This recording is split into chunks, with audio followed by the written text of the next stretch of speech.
It was a winter's day 8 years prior when it happened. What happened? I don't have the slightest fucking clue. Something to do with Aoko, I think. Probably. Literally, we don't know yet. Yeah, so fun story about about Mahoyo here. You boot the game. It's like, hey, you want to make a save data? Yes, cool, you're starting. It just, yeah. It literally just does this. Like, no title screen, no preamble, just, here you go, here's a line of text. Luckily, it's not voice, so you didn't miss anything. Oh, good lord. So, Mahoyo, though, like, Jesus Christ. Yay, Type Moon. I didn't...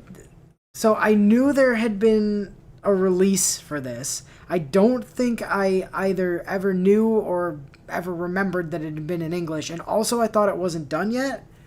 Like, I thought it was just like... I remember seeing something about, like, Mahoyo Part 1, right? So I didn't think it was actually finished. Ah, yeah. Here's the thing, though. This is done. It's just they announced 2 sequels, like, 10 years ago and then did nothing with it yet. Right, so Mahoyo itself is totally a finished story. Mahoyo is finished. Like, yeah. So then Baz pointed out that it actually came out on Switch. So I figured, I'll just go pick it up and then we can record it. And then I went to go pick it up and realized there was no physical version for the Switch. So I have the PS4 version instead. So yeah, I happened to see a thread on Reddit where they said it sold like, I don't know, what, 400,000 copies or something. I think that might be the overseas sales, I'm not sure. But they were celebrating how many it sold, and I thought, oh yeah, I forgot to pick up my copy. So I told Inu, and here we are. Yeah. So, Tsukihime is not out yet. It is announced. The English translation is coming, guys. We are getting it on Steam later this year, ostensibly, so that's coming when it hits. Yeah. Eventually, assuming we're done with Mahoyo by then. Well, yeah. And someday we'll get the far side finished. The other half of Tsukihime. Yeah, I mean... Yeah, there's near side and far side. It's fine. They'll get to it eventually. But someday. I mean, at least the first bit is at least Arcede's route, right? It should be, yes. So, we'll at least get that side of the story, even if we don't get, like, the 17 other routes. I mean, it's probably not just Arcede's side. There's, like, 17 routes in Tsukihime or something, isn't there? Like I think there's 5, number of them. But just a lot of endings. That could be it. I just know it's, like, there's a lot of routes compared to, like, Stay Night, for instance. Yeah. I don't know if there are routes on this. I could not find like a dialogue flowchart. I was going to ask if there was a flowchart. So I could not find. All right, so we'll just kind of roll with it. I looked up Mahoyo flowchart and it was like, here's a flowchart of all of Type Moon and what order you should view things in. I was like, that's not what I asked you for at all. Okay, so if anybody happens to know of a flowchart for Mahoyo, to make sure we're seeing every scene and all. Spoiler free, hopefully, but like that tells you what choice points to do to like get the endings. Just like Discord me that, thank you. That'd be great. Because that would be really helpful to have. I don't have one because I couldn't find one. And there's probably like a Japanese one somewhere that I can't search because searching Japanese stuff is basically impossible unless you speak Japanese. So. Well, anyway. One more administrative thing, because Type Moon. Thursday, the 31st, at like 4 a.m. Eastern, because I hate myself. Rolling for Saber Majin NP8. Yes. Because I'm impatient and I want a 120, full append. Day 1. Because, like I said, I hate myself. So, join in for my suffering stream. Good lord. I have no idea how long that stream is going to take. Hopefully the MP8 doesn't take that long, but the leveling to 120 is going to take... That's going to take a lot. An eternity. Oh, God. So... That'll be a day. Yeah. Okay, so what happened, though? The solemn morning when she understood the value of life for the first time. So... Aoko's just some kind of, like, sociopath? Well, let's see. I mean, I'm assuming we're talking about Aoko. Her home was nestled on the side of a mountain. Mm-hmm. Around it was nothing but inhospitable wilderness. She had no neighbors or childhood friends to speak of. Things like traveling to school or playing outside were more trouble than they ought to be. Indeed, with its pure water and bright stars, It was a place rich with memories, both frustrating and halcyon. Good use of halcyon. Yeah, I like that. That was only during summer, though. Winters in those mountains were extremely frigid, each morning more severe than the last. Her father would drive her to the train station, after waiting 10 minutes for the engine to warm up and iced-over windows to clear. Oh, God. Her father would save her his morning coffee, leaving her to venture outside and rev the engine. Look at a little carport out there. Out the front door she would go, traversing the garden with icy breath until she reached that old sedan. Old sedan, okay, so we're talking like, what, a 60s station wagon or something? I mean, this is like, this is set in like 88, right? Is it? I think so. Oh, yeah, maybe. So it's an old car for the 80s. As always, she inserted the key, then started the ignition. The engine rumbled to life. Just as she proudly finished that humble task she'd done so many times before.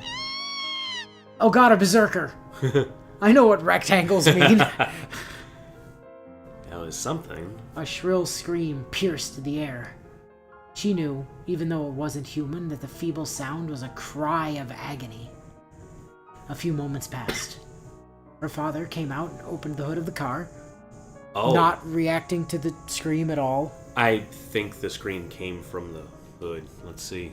Creaking fan belts. Yep. Oh god, no! A monstrous-looking engine. And something that didn't belong. There was a cat, a mother by the looks of it, and her 2 kittens. The 3 cats had been huddling for warmth in the engine's compartment. The mother cat was missing its head. Ooh. Well, thank you for sparing us that in the image. Yeah. Oh. One of the kittens had been mangled beyond recognition by the engine. Engine belts. And surely died instantly. The other kitten, its face half covered in blood, panted faintly. It desperately clung to its mother, or rather, the chunk of meat that was its mother. Wow, dark. God. With the last bit of life it could muster. I like that it took him a few minutes. He was like, oh, well, that sounded bad. Let me just finish the headline before I go deal with it. You might have been able to save one of these things, you dick. Her father lamented their plight, that he'd done nothing to solve several minutes. Well, he was inside until he heard the scream, so... Yeah, but then it said he took took minutes. Well. The previous night had been especially cold. After he'd returned home yesterday, the cats must have snuck under the hood, drawn by the warmth of the engine. They'd slept next to the engine and awoken to a storm of spinning belts. Cars in the 80s were not sealed particularly well, so this wasn't unheard of. I've definitely heard of this kind of thing happening. Oh? Ah. Yeah, not saying her name yet. Her father's voice seemed distant. She could only make out a small tuft of the kitten's gray fur. The image would lead me to believe that they were orange and black and white, but okay. Huh. The rest of it was caked in the blood of its mother and brother. I can see its skull. The dead one or the one that's like twitching? The one that might still be alive is hurt, I think. The fragile life of a speckled kitten. Trembling and possibly blind, it continued to nuzzle against its dead mother's chest.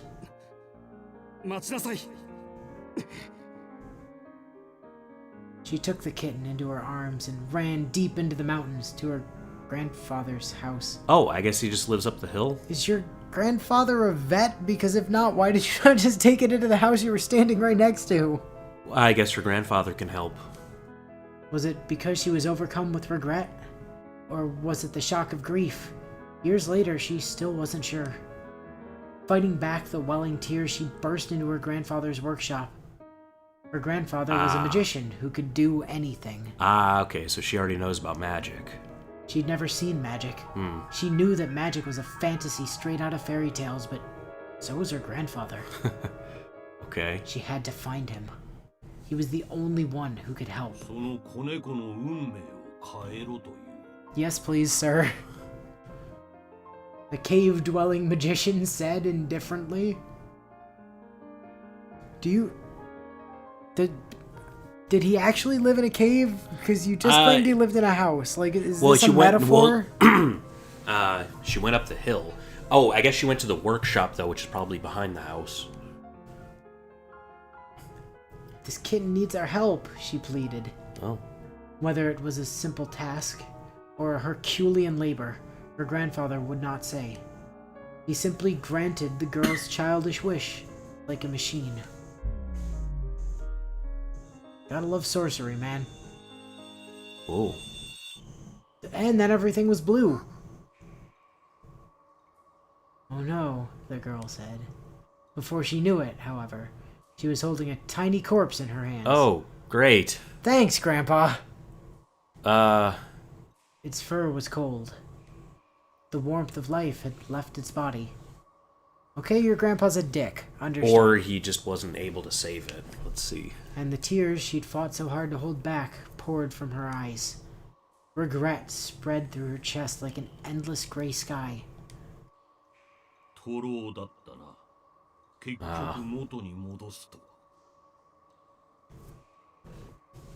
Her mind struggled to come to grips with what had just occurred. The last 10 minutes were a total blank. Who she met, what she'd known, it was all as if it never happened. The only thing she was sure of was that life, once extinguished, can never return.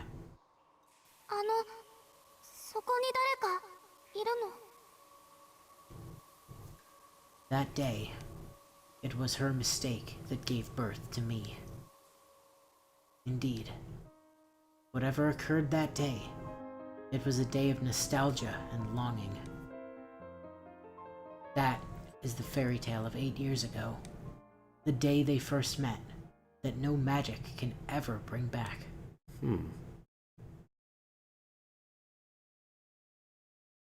Oh. Ah, okay. That was a cool effect. Saving. Running. Arrogant, greedy, and able only to destroy. I must be a wolf. Must you? I don't have regrets. There's no looking back. If my pride has left you behind, my sincere condolences. But at any rate, I suppose it's my fate to die at the hands of Little Red Riding Hood. Huh. Chapter 1. Strange presumably. one. Yeah.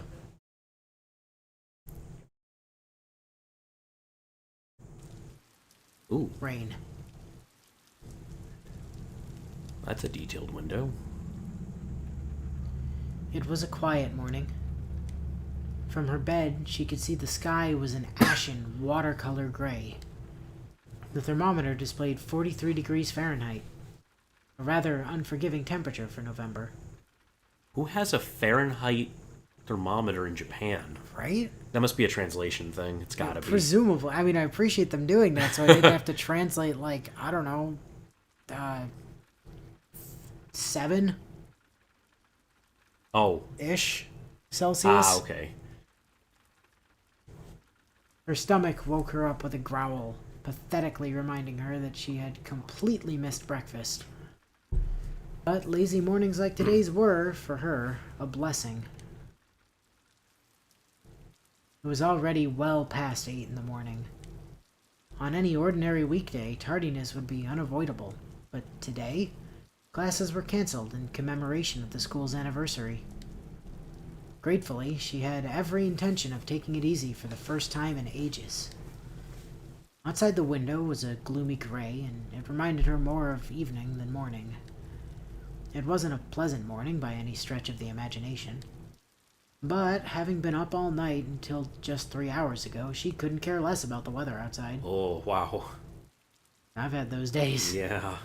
All she cared about was more sleep. I spirit animal. Yes, I relate. As long as she could spend her morning in bed, What was happening outside was of no concern to her. Ooh. She shut the curtains.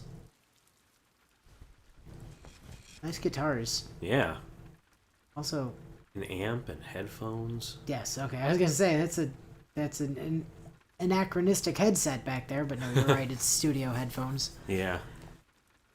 Then closed her eyes and tried to let sleep reclaim her. せめてあと2時間ぐらいは凡庸な夢を見ていられますように。Blissful slumber found her soon enough. Her consciousness faded. However, her simple request would be mercilessly refused. Again, I can relate. Archer, phone!